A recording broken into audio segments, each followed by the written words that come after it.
السلام علیکم ورحمۃ اللہ وبرکاتہ۔ ریڈیو قطر آپ سے مخاطب ہے۔ سیف الرحمان سے آج کا پہلا نشریہ سماعت فرمائیے۔ ابتدا میں پیش خدمت ہے اہم خبروں کا خلاصہ۔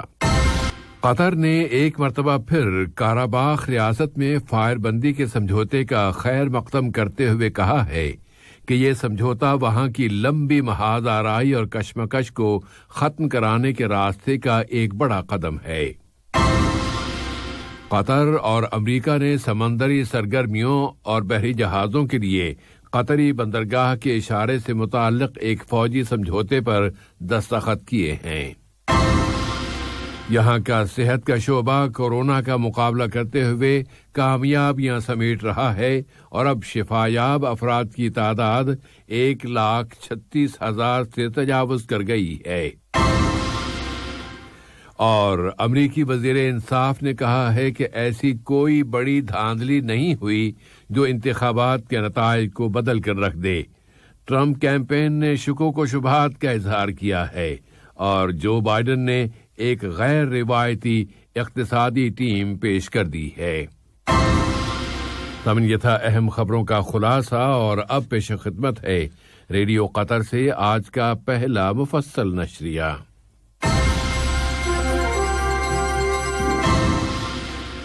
بسم اللہ الرحمن الرحیم۔ وزیر اعظم و وزیر داخلہ شیخ خالد بن خلیفہ بن عبدالعزیز آل ثانی نے قطر کے ایک میڈیا پرسن جاسم عبدالعزیز کی وفات پر افسوس کا اظہار کیا ہے۔ وزیر اعظم نے اپنی ایک ٹویٹ میں لکھا ہے کہ ہم نے یہاں قطر میں ایک بڑے میڈیا پرسن اور اناؤنسر جاسم عبدالعزیز کو الوداع کہہ دیا ہے، جو ایک مثالی میڈیا پرسن اور اپنے پیشے اور وطن کے ساتھ انتہائی مخلص تھا۔ ہم اس کے رشتہ داروں اور میڈیا فیملی سے تعزیت کا اظہار کرتے ہیں۔ اللہ تعالیٰ اسے اپنی وسیع تر رحمتوں میں لے لے۔ انا للہ و انا الیہ راجعون۔ جاسم محمد عبدالعزیز نے قطر ٹیلی ویژن پر متعدد عوامی پروگرام پیش کیے جنہیں عوامی سطح پر بڑی پذیرائی ملی تھی۔ اس طرح اس نے میڈیا کے میدان میں اپنی ایک چھاپ چھوڑی ہے۔ نائب وزیر اعظم و وزیر خارجہ شیخ محمد بن عبد الرحمن آل ثانی اور جمہوریہ آذربائیجان کے وزیر خارجہ جناب جیہون پیراموف نے ٹیلی فون کے اپنے رابطے میں باہمی تعلقات و تعاون اور مشترکہ دلچسپی کے موضوعات کا جائزہ لیا ہے۔ نائب وزیر اعظم و وزیر خارجہ نے اس رابطے میں ایک مرتبہ پھر کہا ہے کہ قطر ناگورنی کاراباخ ریاست میں آذربائیجان اور آرمینیا کے درمیان فائر بندی کے سمجھوتے کا خیر مقدم کرتا ہے اور وہ یہ سمجھتا ہے کہ یہ سمجھوتا ایک لمبے عرصے سے جاری کشمکش کو ختم کرانے کے راستے پر اٹھنے والا ایک بڑا قدم ہے اور اس سے مطلوبہ امن تک پہنچا جا سکے گا اور جس سے دونوں ملکوں کے مفادات پورے ہوں گے اور علاقے میں استحکام آئے گا۔ نائب وزیر اعظم و وزیر مملکت برائے امور دفاع ڈاکٹر خالد بن محمد العطیہ اور مشرق وسطی میں امریکہ کی سینٹرل کمانڈ میں بحریہ کے commander rear admiral Samuel Paparo کے درمیان مذاکرات میں قطر اور ریاستہائے متحدہ امریکہ کے درمیان قائم فوجی تعلقات و تعاون اور اسے مزید فروغ دینے کے وسائل زیر بحث آئے ہیں۔ قطر اور امریکہ کے درمیان فوجی تعاون میں اضافے کے لیے قطر اور امریکہ کی دفاع کی وزارتوں کے درمیان ایک فوجی سمجھوتے پر دستخط کیے گئے ہیں۔ یہ سمجھوتا سمندری سرگرمیوں اور بحری جہازوں کے لیے قطری بندرگاہ کے اشارے سے متعلق ہے۔ قطر کی امیری بحریہ کے کمانڈر میجر جنرل عبداللہ حسن السلیطی اور مشرق وسطی میں امریکی سینٹرل کمانڈ میں بحریہ کے کمانڈر ریئر ایڈمرل سیموئل پاپارو نے اس سمجھوتے پر دستخط کیے ہیں، جبکہ قطر کی مسلح افواج کے chief of staff general pilot Ghanim bin Shaheen Al Ghanim بھی اس موقع پر وہاں موجود تھے۔ دستخطوں کی اس تقریب کی سائیڈ لائن میں مسلح افواج کے chief of staff general pilot Ghanim bin Shaheen Al Ghanim اور امریکی سینٹرل کمانڈ میں بحریہ کے commander rear admiral Samuel Paparo کے درمیان ایک ملاقات ہوئی جس میں فوجی تعلقات و تعاون اور اس کے مزید فروغ کے وسائل کا جائزہ لیا گیا۔ قطر کی مسلح افواج نے سن 2020 کی فیصلہ کن مدد نامی فوجی مشقیں مکمل کر لی ہیں۔ نائب وزیر اعظم و وزیر مملکت برائے امور دفاع ڈاکٹر خالد بن محمد العطیہ کی سرپرستی میں ہونے والی ان مشقوں میں مسلح افواج اور وزارت داخلہ کے متعدد یونٹوں اور کمانڈوں نے حصہ لیا ہے۔ ان مشقوں کی اختتامی تقریب میں مسلح افواج کے chief of staff general pilot Ghanim bin Shaheen Al Ghanim اور مسلح افواج اور وزارت داخلہ کے متعدد اعلیٰ افسران بھی شریک ہوئے۔ ملک میں کورونا وائرس کی تازہ ترین صورتحال یہ ہے کہ قطر میں صحت کا شعبہ نووا کورونا وائرس کے ساتھ برتاؤ میں اپنی اعلیٰ صلاحیتوں کا لوہا منوا رہا ہے۔ اب یہاں اس بیماری سے شفا پانے والوں کی تعداد 136,306 ہو گئی ہے کہ مزید 216 مریض اب صحت یاب ہو گئے ہیں، اور وزارت صحت کے اعلان کے مطابق ملک میں اس وائرس کے مزید 168 کیسز رجسٹر ہوئے ہیں۔ اس اثناء میں یہاں کے متعلقہ اداروں نے کابینہ کے فیصلے کی بنیاد پر مزید 55 اشخاص کو پبلک پراسیکیوشن کے حوالے کر دیا ہے کہ انہوں نے ان مقامات پر فیس ماسک کا استعمال نہیں کیا تھا جہاں اس کا استعمال لازمی قرار دیا گیا ہے۔ اس کے علاوہ 3 اشخاص کو ہوم کوارنٹینہ کی شرطوں کی خلاف ورزی پر گرفتار کیا گیا ہے۔ کورونا کی وبا کا مقابلہ کرنے میں قطر کی کامیابیوں کے ضمن میں ہی یہاں کے حمد انٹرنیشنل ایئرپورٹ کو کووڈ-19 سے متعلقہ سلامتی اور حفاظتی اقدامات میں اسکائی ٹریک کمپنی کی جانب سے 5 سٹار کا گریڈ دیا گیا ہے۔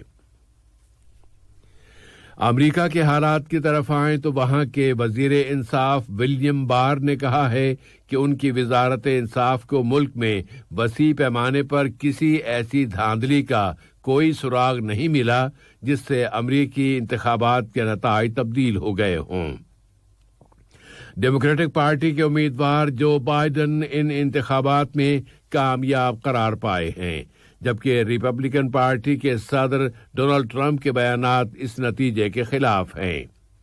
ٹرمپ کی کیمپین نے وزیر انصاف کی ان معلومات اور تحقیقات پر اپنے شکوک و شبہات کا اظہار کیا ہے۔ ٹرمپ کیمپین نے ریاست وسکنسن کی ہائی کورٹ میں دعویٰ دائر کر دیا ہے جس میں مطالبہ کیا گیا ہے کہ تقریباً 2,20,000 ووٹ کالعدم قرار دے دیے جائیں۔ اس اثناء میں نو منتخب صدر جو بائیڈن اور ان کی نائب کامالا ہیرس نے اپنی غیر روایتی اقتصادی ٹیم کے نام پیش کر دیے ہیں اور کہا ہے کہ یہ ٹیم ملک کو اس کے اقتصادی بحران سے نکال لے گی۔ جو بائیڈن نے مزید کہا ہے کہ ان کی انتظامیہ معیشت کے ٹریک کو سدھارنے کے لیے مزید اقدامات کرے گی۔ اب ایران کے ایٹمی سائنسدان محسن فخری زادہ کے قتل کے واقعے کی طرف آتے ہیں۔ تہران نے یہ عہد کیا ہے کہ وہ اس قتل کا بدلہ لے گا، اور اس نے الزام لگایا ہے کہ کچھ فریق اگلے ماہ جنوری میں امریکی صدر ڈونلڈ ٹرمپ کے جانے سے پہلے اس علاقے کو جنگ کی طرف دھکیلنے کی کوشش کر رہے ہیں۔ ایران کی وزارت خارجہ کے ترجمان سعید خطیب زادہ نے کہا ہے کہ ایران اس کے سائنسدان محسن فخری زادہ کے قتل میں ملوث تمام فریقوں کو جواب دے گا۔ ترجمان نے کہا ہے کہ اس قتل پر ایران کا جواب بہت ہی سخت ہوگا اور الزامات کی انگلیاں اسرائیل کی طرف اٹھ رہی ہیں۔ لبنان سے متعلق خبر یہ ہے کہ فرانس کے صدر ایمانوئل میکرون اور اقوام متحدہ کے سیکرٹری جنرل انتونیو گوٹریش آج بدھ کے روز لبنانی عوام کی مدد کے لیے ایک نئی بین الاقوامی کانفرنس کی صدارت کریں گے۔ ملکوں کے سربراہان، بین الاقوامی تنظیموں، کثیر فریقی امداد دینے والوں، غیر سرکاری تنظیموں اور لبنانی سول سوسائٹی کے نمائندوں کو اس کانفرنس میں شرکت کی دعوت دی گئی ہے۔ واضح رہے کہ آج سے 4 ماہ قبل بیروت کی بندرگاہ پر تباہ کن دھماکہ ہوا تھا۔ لبنان سے اب مراکش چلتے ہیں، جہاں کے شہر طنجہ میں لیبیا کی سپریم کونسل اور لیبیائی پارلیمنٹ کے وفدوں کے درمیان ہم آہنگی اور کوارڈینیشن کا اجلاس اب ختم ہو گیا ہے اور ان کے درمیان ایک طریقہ کار پر اتفاق رائے ہو گیا ہے، جس کے مطابق ہر ریاست خود مختار اداروں کے نام بطور امیدوار پیش کرے گی۔ اس میں یہ بھی کہا گیا ہے کہ ملک کے اعلیٰ عہدوں کے لیے منصفانہ اور متوازن طریقہ کار اپنایا جائے گا۔ موسم۔ محکمہ موسمیات نے اس توقع کا اظہار کیا ہے کہ آج بدھ کے روز یہاں مطلع جزوی طور پر ابر آلود رہے گا اور کچھ علاقوں میں بوندا باندی ہونے کا بھی امکان ہے۔ آج جہاں شمال مغرب سے شمال مشرق کی جانب درمیانے درجے کی ہوائیں چلیں گی اور دوحہ کا درجہ حرارت اوسطاً 23 ڈگری سینٹی گریڈ رہے گا۔ آج کے یہ نشریہ ختم ہونے سے قبل اہم خبروں کا خلاصہ ایک مرتبہ پھر سماعت فرما لیجیے۔